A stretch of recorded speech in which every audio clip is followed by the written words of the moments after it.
来看家己东石海顶烟火表演，伫咧8月31举行，吸引万外游客跃入去东石的渔人码头。不过因为人伤多，造成大塞车，是引起不少民怨。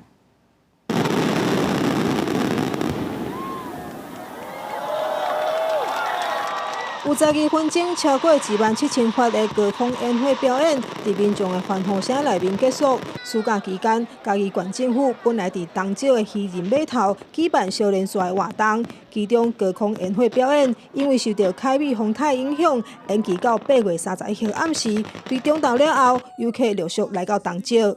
等一下大家不用着急，那因为人非常的多，所以我们警察都有做相关的指挥交通，但是一定会塞。 所以我们会尽全力让整个交通能够顺畅，但是大家可能要稍微忍耐一下。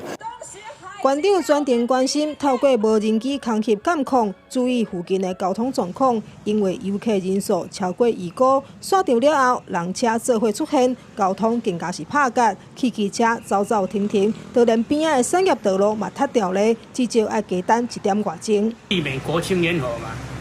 尤其个算暑假算刚结束，尤其个拜啦，所以涨价塞车塞足济啊。咱中间到暗时12点还有车咧出入呢。干那渔人码头到阮店啊哩，5分钟的时间，爱变1点钟的时间，只要够夸张到伊就到。东石附近交通无法度疏解，不只是游客无方便，嘛有在地民众怨叹。